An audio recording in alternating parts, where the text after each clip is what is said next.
எத்தனையோ வேலை வாய்ப்புகள் கொட்டி கிடக்கு, எத்தனையோ படிப்புகள் இருக்கு. அந்த படிப்புலாம் நிறைய பேர் தெரிஞ்சிருக்க மாட்டாங்க பேரண்ட்ஸ் எல்லாம். அதெல்லாம் சார்ட்ல வந்து இரு பக்கமும் அந்த வந்து ஒட்டி தொங்க போட்டிருக்கோம். அது என்னென்ன படிப்புல இருக்கு. அடுத்த அரசாங்கம், இப்ப நாங்க படிக்க வேண்டிய காலத்துல வந்து ஒரு திட்டமும் கிடையாது. நீங்க படிச்ச காலத்துல பேரண்ட்ஸ், நீங்க படிச்ச காலத்துல நாங்க படிச்சாங்க, ஒரு அரசாங்கத்துக்கு ஒரு திட்டம் நடத்துறதுல எதுவும் கிடையாது. இன்னைக்கெல்லாம் வந்து எண்ணற்ற திட்டங்கள் மாணவர்களுக்காக வந்து கொட்டி கிடக்கு. அது என்னென்ன திட்டங்கள் இருக்கா, எப்படி இப்ப படிச்சுட்டு இருக்கிறப்பவே நம்ம ஸ்கூல் லெவல்ல கொடுக்கக்கூடிய உதவித்தொகைகள் என்ன அப்படின்னா, நீங்க 6, 7, 8 கேர்ள்ஸா இருந்துச்சுன்னா எஸ்சிக்கான பெண் கல்வி ஊக்கத்தொகை ஒண்ணு கிடைக்கும். பையன்களுக்கு கிடைக்காது. அதுல பையன்களுக்கு என்ன அப்படின்னா சுகாதார ஒரு கல்வி உதவித்தொகை ஒண்ணு கிடைக்கும். சுகாதாரத்துறையில வேலை பார்க்கறவங்க, நம்ம ஹாஸ்பிட்டல், ஸ்கூல் எங்க இருந்தாலும் சரி, அடிப்படை பணிகள் செய்வாங்கல்ல, ஸ்வீப்பர், துப்புரவாளர்கள் இருக்காங்கல்ல, அவங்களுக்கான ஒரு சலுகை உண்டு. அந்த ஸ்காலர்ஷிப் அதையும் தாண்டி நல்ல மார்க் எடுத்துட்டோம்னா போதும், அவனுடைய இலக்கு எங்கேயோ எந்த இடத்தை தீர்மானிக்கிறானோ அந்த இடத்த கொண்டு போய் சேர்த்துவாங்க. சரியா?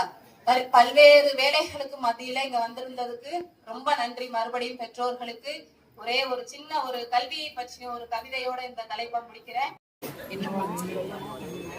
உயர்கல்வியை எங்கள் இலக்கு என்ற நிகழ்வினை தலைமை தாங்கி சிறப்பித்து நடத்தி கொடுத்த தலைமை ஆசிரியர் அவர்களுக்கு எங்கள் பள்ளியின் சார்பாக நன்றியை தெரிவித்துக் கொள்கிறோம். அடுத்தபடியாக நமது பள்ளியின் உதவி தலைமை ஆசிரியர் அவர்கள் வாழ்த்துறை வழங்கி சில நல்ல கருத்துக்களை வழங்கி அமர்ந்திருக்கிறார்கள். அவர்களுக்கும் நாங்கள் எங்கள் பள்ளியின் சார்பாக நன்றியை தெரிவித்துக் கொள்கிறோம். அடுத்தபடியாக நமது பள்ளியின் முன்னாள் மாணவர், இன்றைய வெற்றி பள்ளி ஒருங்கிணைப்பாளராகிய திரு கவியரசர் அவர்களுக்கும் மற்றும் பழைய பள்ளி நம்முடைய பள்ளி மாணவர்கள் இங்க வந்து நம்ம பள்ளி மாணவர்களுக்கு ஊக்கமளித்த பாரதி மற்றும் ஆனந்தி அவர்களுக்கும் நன்றியை தெரிவித்துக் கொள்கிறோம். அடுத்தபடியாக பெற்றோர்களாகி உங்களுக்கு நல்ல கன்ஃபியூஷன்ல இருக்கீங்க. என் பிள்ளைய நாங்க எந்த இதுல விடுவோம், எந்த துறையில நாங்க சேர்த்து விடுவது அப்படிங்கிற பயங்கர ஒரு கன்ஃபியூஷன்ல இருக்கீங்கன்னு நினைக்கிறேன். உங்களுக்கு பிரயோஜனமா இருந்து நினைக்கிறேன். பிரயோஜனமா இருந்துச்சா? உங்களுடைய நேரத்தை ஒதுக்கி இந்த அரை நாளை எங்களுக்காக ஒதுக்கி, எங்களுக்காக இல்ல உங்க குழந்தைகளுக்காக நீங்க ஒதுக்கி அமைதியாக பொறுமையாக இருந்து நிறைய விஷயங்களை கேட்டுட்டீங்க, அப்படிதானே?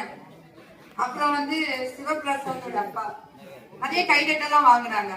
இன்னும் சில பேருந்து வந்து நல்ல தைரியமா, இவ்வளவு பேருந்து இருக்கும்போது தைரியமா வந்து பேசுனீங்க. உங்க அமைதியா பொறுமையா இருந்த அத்துணை பேருண்டு இங்க வந்து இந்த விழாவை சிறப்பித்தமைக்கு எங்கள் பள்ளியின் சார்பாக உங்களுக்கு எங்கள் நன்றியை தெரிவித்துக் கொள்கிறோம். அது மட்டுமல்ல, இங்க அமர்ந்திருக்கிற அனைத்து டீச்சர்ஸ் அவங்களுடைய கருத்துக்களை தெளிவாக எடுத்துரைத்தாங்க.